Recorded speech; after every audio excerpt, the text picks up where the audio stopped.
देखिए बच्चों, इस क्वेश्चन में क्या कह रहा है, careful measurement of the electric field at the surface of A black box indicates that the net outward flux through the surface of the box, ठीक है, इज 8 × 10⁻³ न्यूटन मीटर स्क्वायर पर कूलम।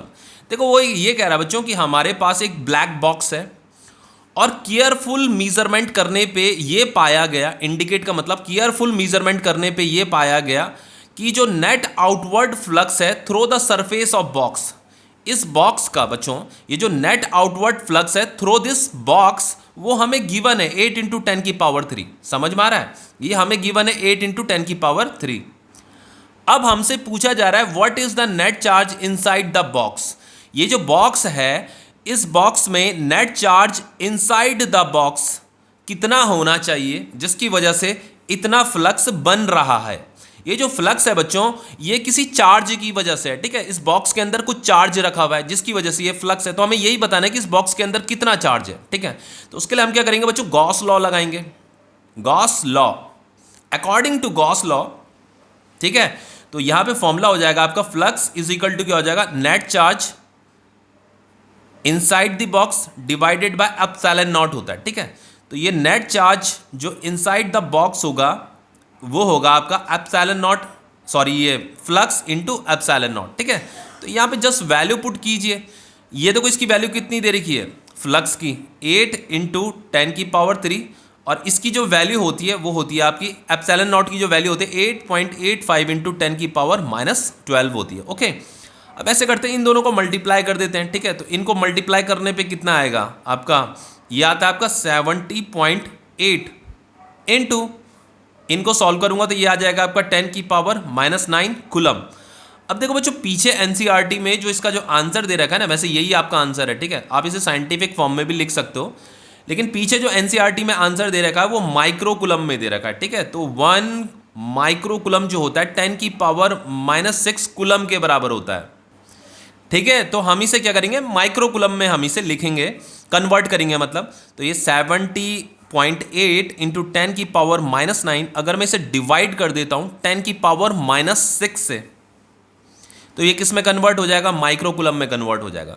क्योंकि ये जो 10⁻⁻6 जो ये वैल्यू है ना, ये 1 माइक्रो कूलम के बराबर होती है, मतलब इतना कूलम जो होता है 1 माइक्रो कूलम के बराबर होता है, ठीक है। इसीलिए मैंने यहाँ डिवाइड कैसे, तो एक इसमें कन्वर्ट हो जाएगा, माइक्रो कूलम में कन्वर्ट हो जाएगा। तो फाइनली हम इसे लिख सकते हैं, 70.8 इंटू ये ऊपर चला जाएगा तो यहाँ क्या आएगा 10⁻⁻³ आएगा। और इसे फाइनली लिखा जा सकता है क्या लिखा जाएगा इसे, जैसे 708 लिखा, या 1 0 आएगा, ये डेसिमल यहाँ पे आएगा, ठीक है। तो देखो ये डेसिमल यहाँ पे था ना, यहाँ पे था ये डेसिमल, ये इधर शिफ्ट हो जाएगा लेफ्ट में, ठीक है, क्योंकि 10⁻⁻³ यहाँ पे है। तो फाइनली आप इसे राउंड ऑफ में ऐसे भी लिख सकते हो, कैसे लिख सकते हो आप इसे, 0.07 माइक्रो कूलम। एनसीईआरटी में पीछे यही आंसर दे रखा है, ओके। अब देखिए यहाँ पे सेकंड पार्ट क्या बोल रहा है, if the net outward flux through the surface of the box were 0।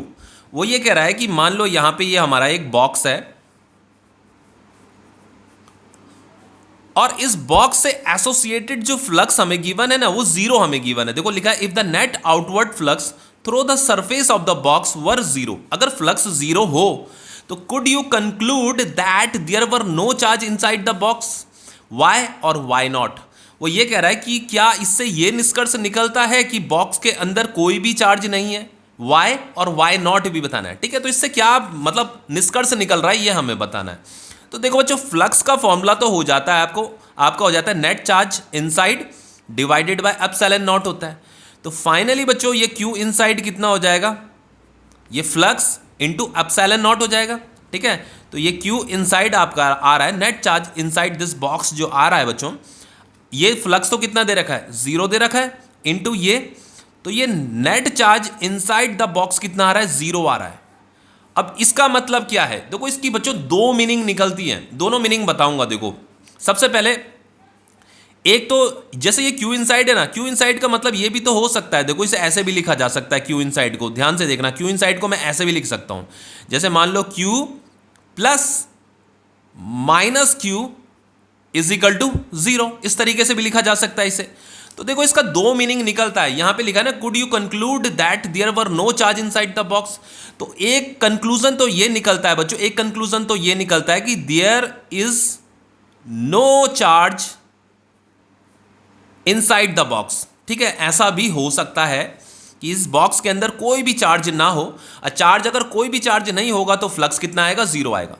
लेकिन दूसरा मीनिंग इसका यह भी निकलता है बच्चों कि इस बॉक्स के अंदर एक पॉजिटिव चार्ज भी है और एक उतना ही मैग्नीट्यूड का नेगेटिव चार्ज भी है। तो उनका जो सम होगा बच्चों, सम क्या होगा, जीरो ही तो होगा। तो उनका जो नेट चार्ज होगा इनसाइड द बॉक्स, बॉक्स के अंदर जो नेट चार्ज होगा वो जीरो होगा।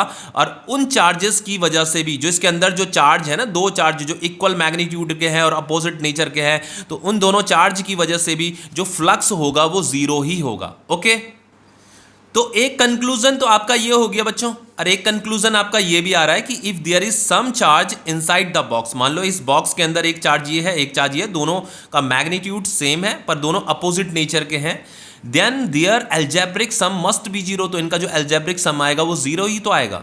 तो एल्जेब्रिक सम जीरो आने का मतलब net charge inside the box zero ही आ रहा है, तो फ्लक्स कितना आएगा, जीरो ही आएगा। तो ये क्वेश्चन आपका कंप्लीट हो गया है।